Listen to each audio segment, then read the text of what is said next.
உலகில் வாழும் astro divine Tamil நேயர்களுக்கு அன்பு வணக்கம். நான் ஜோதிடர் குரு வரதராஜ பெருமாள். இந்த நிகழ்ச்சி மூலியமா உங்க எல்லாத்தையும் சந்திக்கிறதுல மிக்க மகிழ்ச்சி. இதில் நம்ம என்ன பார்க்க போறோம் அப்படின்னு கேட்டிங்கன்னா, இந்த ஜூலை மாத கோச்சார பலன்கள் பார்க்க போறோம். கோச்சார பலன்கள் அப்படின்றதே வந்து பார்த்தீங்கன்னா, உங்களுடைய ராசியை சுத்தி மற்ற கிரகங்கள் எப்படி இருக்கிறாங்க, ஏனைய கிரகங்கள் என்ன நிலையில இருக்குன்னா, பஞ்சபூத கிரகங்கள் எடுத்துக்கிட்டிங்கன்னா குரு, சுக்கிரன், புதன், செவ்வாய், சனி இவங்கெல்லாம். அது போக ஒளி கிரகங்கள்னா சூரியன் மற்றும் சந்திரன்.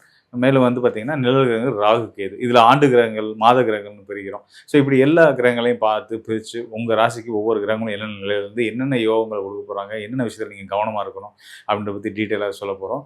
நிச்சயமாக இந்த நிகழ்ச்சியை தொடர்ந்து பாருங்கள், உங்களுக்கு கண்டிப்பான முறையில் பயனுள்ளதாக இருக்கும்.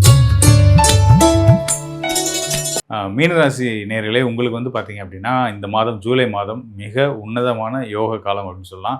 சொல்லப்போனால் இந்த ஆண்டே உங்களுக்கு சிறப்பான ஆண்டு தான். ஏன்னா நம்ம வந்து கடந்த குரு பயிற்சி பலன்கள், சனி பயிற்சி பலன்கள், ஆண்டு பலன்கள் நம்ம சொல்லும்போது இதெல்லாம் மென்ஷன் பண்ணி சொல்லியிருந்தோம். அதாவது குருவோடைய நிலை, சனியோட நிலை, ஜென்மச்சனி காலம் தான், பயப்பட வேண்டாம், குருவோட பார்வை இருக்குது, இதெல்லாம் நம்ம சொல்லியிருந்தோம் இல்லையா? ஸோ அந்த வகையில் இந்த மாதம் அதுக்கு இந்த வருடம் உங்களுக்கு சிறப்பான ஆண்டாக இருக்குன்றதுக்கு அடையாளமாக தான் இந்த மாதம் ஒரு துளின்னு சொல்லலாம்.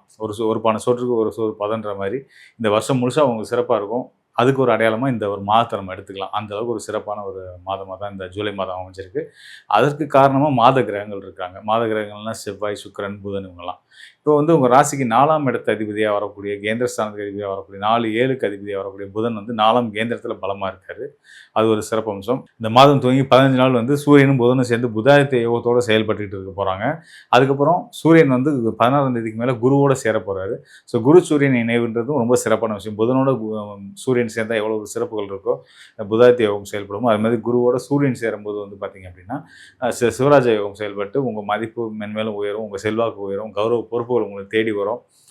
இதனால் வரைக்கும் உங்களுக்கான ரெகக்னேஷன் கிடைக்கல, நீங்கள் வருத்தப்பட்டுக்கிட்டு இருக்கிறீங்க, குடும்பத்துலேயும் தொழிலையும் எல்லா இடத்துலையும் அப்படி ஒரு சங்கடங்கள் இருக்குது அப்படின்னா வந்து அந்த சங்கடங்கள்லாம் தீர்ந்து அவங்களே உங்களுக்கு வந்து நீங்கள் வந்து தலைமை பொறுப்பு எடுத்து எங்களை வழிநடத்துங்கன்னு கேட்குற அளவுக்கு வந்து உங்களோட மதிப்பு உயரப்போகுது அப்படின்றத சொல்லலாம். மாணவர்களுக்கெல்லாம் கல்வியில் ரொம்ப சிறப்பாகவே இருக்க போது. அவங்க எடுத்துருக்கக்கூடிய இந்த போட்டித் தேர்வுலாம் நிறைய நடந்துட்டு இல்லையா?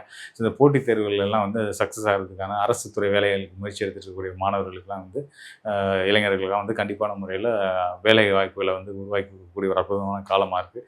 இந்த காலத்தில் வரக்கூடிய அந்த போட்டித் தேர்வுகளுக்கான விண்ணப்பங்கள், அதுக்கான அந்த என்ன சொல்லுவாங்க, அந்த கால்பால் பண்ணி வருவோம் இல்லையா?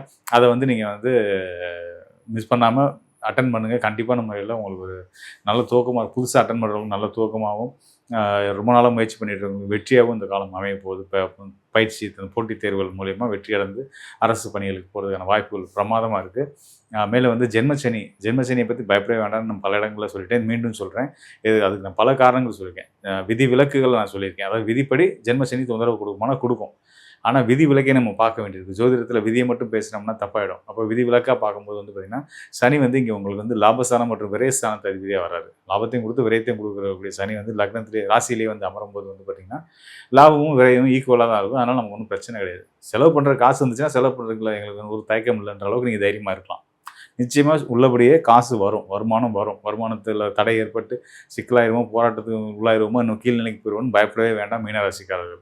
அது தைரியமாக இருங்க. அது மட்டும் இல்லாமல் இந்த சனி பகவானுக்கு குருவுடைய பார்வையும் கிடச்சிருக்கு. உங்கள் ராசிநாதன் குரு பகவான் சாதாரண நிலையில் உங்களுக்கு யோகஸ்தானத்துக்கு போயிட்டார். யோகஸ்தானத்தில் உச்ச பலத்தில் இருக்கார். கடகராசியில் குரு உச்சம் அப்படின்னா தனுசு ராசிக்காரர்களுக்கும் உங்களுடைய ராசி மீனராசிக்காரர்களுக்கும் அதிபதியே குரு பகவான் தான். ஸோ குரு பகவான் நல்ல நிலையில் இருக்கார், பலமாக இருக்கார், யோகஸ்தானத்தில் இருக்காருன்னா நீங்களே யோகமான நாட்கள் தான். அதில் எந்த சந்தேகமே வேண்டியதில்லை. அது மாதிரி சனியோட ராசியில் இருக்கக்கூடிய சனிக்கு குருவோட பார்வை கிடைக்கிறது ஒரு ரொம்ப சிறப்பான ஒரு விஷயம். அப்படி நம்ம குரு சனி தொடர்பு மூலிமா என்னென்ன நல்ல விஷயங்கள் நடக்கும் அப்படின்னா, பொருளாதார முன்னேற்றங்கள் ஏற்படும், பணப்புழக்கம் நல்லாயிருக்கும். சனி வந்து நீதிமான், குரு வந்து அவரோட இணையும் போது வந்து பார்த்திங்கன்னா உங்களுக்கு கிடைக்க வேண்டிய தர்மப்படி, நியாயப்படி கிடைக்க வேண்டிய மரியாதையும் மதிப்பும் மிஸ் ஆகாமல் உங்கள் கையில் வந்து சேர்ந்துடும் அப்படின்றதுல எந்த சந்தேகமும் இல்லை. நீங்கள் பண்ண வேண்டியது ஒன்று தான். உங்கள் வளர்ச்சிக்கு இந்த காலத்தை நீங்கள் பயன்படுத்திக்கணும். உங்கள் வளர்ச்சிக்கு நம்ம என்ன செஞ்சால் சரியாக வரும், என்னென்ன விஷயங்கள் நாம் தவிர்க்கணும் அப்படின்றத ஒரு நாள், இந்த மாதத்தில் ஒரு நாள் செலவு பண்ணி உட்காந்து யோசித்து இதை தான் இனிமேல் செய்ய போகிறோம், இப்படி தான் நான் வாழ போகிறேன் அப்படின்னு ஒரு கோட்பாட்டுக்குள்ளே வாங்க. இது வந்து மீனராசி எல்லாருனாலையும் நினச்சபடி வாழ்ந்துட முடியாது. அதை செய்யக்கூடிய சாத்தியமும் ஆற்றலும் கண்டிப்பான முறையில் ஒழுக்கம் நெறி உள்ள ஒரு மீனராசிக்காரர்களால் நிச்சயமாக முடியும். அதனால் மீனராசிக்காரர்கள் வந்து கண்டிப்பாக இப்படி ஒரு விஷயத்த நீங்கள் வந்து வாழ்க்கையில் கடைபிடிக்க ஆரம்பிங்க. அதாவது ஒரு நாள் முடிவு பண்ணி உட்காந்து இதுதான் நம்ம பாதை, இதுதான் என்னோட இலக்கு, இதை தான் நான் அடைய போகிறேன் அப்படின்னு மனசில் ஆழமாக பதிய வைங்க. ஏன்னா மனோஸ்தானத்தில் குரு இருக்கார், உச்சம் பெற்ற குரு இருக்கார். அப்படி பதிய வச்சுட்டீங்க அப்படின்னா நீங்கள் அதுக்கப்புறம் பெருசாக மெனக்கடவே வேணாங்க. குரு பகவான் அவங்கள அப்படி அழகாக தூக்கிட்டு போய் உங்கள் இலக்கில் உங்களை நிப்பாட்டி உங்களை வெற்றியாளர் ஆக்கிடுவார். அதனால் நீங்கள் பண்ண வேண்டியது நல்லா கேட்டுங்க. நீங்கள் நினச்ச உங்கள் இலக்கை அடையிறதுக்கான பாதை உங்களுக்கு தெரியும். அந்த பாதையில் இப்படி தான் போகிறேன், இப்படி தான் ஜெயிக்க போகிறேன், அந்த இடத்த அடைஞ்சு அந்த உயர்ந்த இலக்கை அடைஞ்சு நான் நிம்மதியாக வாழ்க்கையில் இருக்க போகிறேன் அப்படின்றது இன்னும் எவ்வளோ கிளியராக நீங்கள் விசுவலைஸ் பண்ண முடியுமோ பண்ணிக்கோங்க. அதை பண்ணிட்டீங்க அப்படின்னாலே நீங்கள் சக்ஸஸ் ஆகிட்டீங்கன்னு அர்த்தம். அதுக்கு இந்த மாதமும் இந்த மாதத்தில் இருக்கக்கூடிய கோச்சார கிரகங்களும் உறுதுணையாக இருந்துட்டுருக்காங்க. சுக்கிரன் பலமாக இருக்கார். சுக்கிரன் வந்து ராசிக்கு 6ஆம் இடத்துல கேதுவோடு சேர்ந்துருக்கிறாரு. சிறப்பு.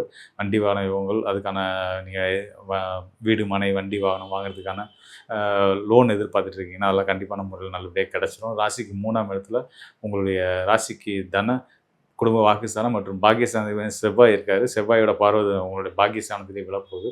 அப்போ சகோதர வழி ஒற்றுமைகளும் ஆதாயங்களும் பெருக போகுது. எல்லா வகையிலையும் மீனராசிக்காரர்களுக்கு ஒரு சிறப்பான காலம் அப்படின்றதுல எந்த சந்தேகமும் கிடையாது. ரொம்ப சிறப்பாகவே இருக்குது. இந்த ஜூலை மாதம் மட்டும் இல்லை, இனி அடுத்தடுத்து வரக்கூடிய ஒவ்வொரு காலமும் சிறப்பாகவே இருக்கும். அதுக்கு அடித்தளமாக இந்த மாதம் அமைஞ்சிருக்கு அப்படின்றத உறுதியாக நான் சொல்லிக்கிறேன். கோச்சாரம்ன்றாங்க, ராசிக்குன்றாங்க, எல்லாம் இப்படின்ற நிறைய கன்ஃபியூஷன்ஸோடு நிறைய பேர் இருந்துகிட்ருக்காங்க. ஸோ இதில் குழப்பமே ஒன்றும் இல்லைங்க. ஜோதிடம் வந்து 3 நிலைகளில் இயங்குது. ஒன்று வந்து விதி, அடுத்ததாக மதி, அடுத்து கதி அப்படின்ற 3 நிலைகள் தான் ஜோதிடம் வந்து நம்ம பலன் சொல்லணும் ஒருத்தர் சொல்லும்போது. ஸோ அப்படின்றப்ப வந்து இப்போ நம்ம அந்த கோச்சார பலன் நம்ம சொல்கிறோம் இல்லையா, இது வந்து பார்த்திங்கன்னா மதின்றது சந்திரன் அடிப்படையாக, அதாவது சந்திரன்றது தான் ராசி. நீங்கள் பிறக்கிற அன்னைக்கு சந்திரன் எந்த ராசியில் இருக்காரோ அதுதான் உங்கள் ராசி. அங்கே என்ன நட்சத்திரத்தில் இருக்காரோ அதான் உங்கள் நட்சத்திரம். இது பொதுவான ஒரு விஷயம் அதுதான். ஸோ அந்த ராசி நட்சத்திரத்துக்கு மற்ற ஏனைய கிரகங்கள் என்னென்ன நிலையில் தற்காலத்தில் இருக்கிறாங்க அப்படின்றத வச்சு சொல்கிறது தான் இப்போ நம்ம பேசுகிற கோச்சார பலன்கள். விதி அப்படின்னு சொல்கிறோம் பார்த்தீங்களா, இந்த விதின்றது வந்து பார்த்திங்கன்னா உங்களுடைய சுய ஜாதகத்தில் உங்களுடைய லக்னம் எப்படி தீர்மானிப்போம் அப்படின்னா, நீங்கள் ஒரு நாளில் பிறக்கிறீங்க, அந்த நாளில் எந்த ஊரில் பிறக்கிறீங்க, அந்த ஊரில் சன்ரைஸ் சூரிய உதயம் நேரம் என்ன அப்படின்றதெல்லாம் வச்சு, அந்த ஊரில் எந்த நேரத்தில் நீங்கள் பிறந்ததீங்க அப்படின்றத வச்சு தான் உங்கள் லக்னம் 12 ராசியில் ஒரு ராசி உங்கள் லக்னமாக வரும். அது லக்னம்ன்றது வேறு ஒன்றும் இல்லைங்க, நம்மளுடைய உயிர் நிற்கிற இடம். சந்திரன்றது மனசு, மதின்றது மனசு, சந்திரன், இதுதான் கணக்கு. ஸோ இப்போ நம்ம லக்ன அடிப்படையில் பார்க்கணும், சந்திரன் அடிப்படையில் பார்க்கணும். கதி அப்படின்றது சூரியன் அடிப்படையில் பார்க்கணும். இந்த 3 நிலைகள், அதாவது சூரியனை சுற்றி கிரகங்கள் எப்படி இருக்குது உங்கள் சுயஜாதத்துலேயும் சரி, இப்போ கோச்சாரத்துலேயும் சரி, சூரியனுக்கு என்னென்ன நிலையில் கிரகங்கள் இருக்காங்க அப்படின்றத வச்சு நம்ம பலன் சொல்ல முடியும். அப்படி தான் சொல்லணும். இதுதான் விதி. ஸோ இந்த அடிப்படையில் நம்ம இங்கே வந்து உங்கள்கிட்ட வந்து சேர்றதுக்காக வந்து நம்ம என்ன பண்ணுறோம், கோச்சார அடிப்படையில், அதாவது மதி அடிப்படையில், சந்திரன் அடிப்படையில் உங்கள் ராசிக்கு என்னென்ன பலன்கள் கிடைக்கும் அப்படின்றத சொல்கிறோம். இதில் முழுமையாக என்னென்ன பலன்கள் இருக்குமோ அதை முழுமையாக நான் உங்களுக்கு கொடுத்துட்றோம். இது போக இன்னும் டீட்டெயிலாக இன்னும் துல்லியமாக தெரிஞ்சுக்கணும் அப்படின்னா உங்களுடைய சுயஜாதகம் தேவை. அந்த சுயஜாதகத்தை ஆய்வு பண்ணும்போது தான் அங்கே உங்களுடைய தசாபதி என்ன, உங்கள் லக்னம் என்ன, உங்கள் ராசிக்கு இப்போ நடந்துட்டு இருக்கக்கூடிய நேரம் சாதகமானதா பாதகமானதா அப்படின்றதெல்லாம் தெரிஞ்சுக்க முடியும். ஸோ இப்படி எல்லாத்தையும் கலந்து பார்த்து ஒரு சரியான துல்லியமான பலன்கள் தேவைப்படுறவங்க வந்து நிச்சயமாக என்னுடைய இந்த டிஸ்பிளே இருக்க எண்ணுக்கு தொடர்பு கொள்ளுங்கள். உங்களுக்கு கண்டிப்பான முறையில் நான் ஒரு நல்ல ஒரு தெளிவையும் வழிகாட்டுதலையும் கொடுக்க நான் தயாராக இருக்கிறேன். மேலும் வந்து பார்த்திங்க அப்படின்னா வந்து இந்த நிறைய பேர்த்துக்கு வந்து ஒரு பெரிய குழப்பமே இருந்துகிட்ருக்கு.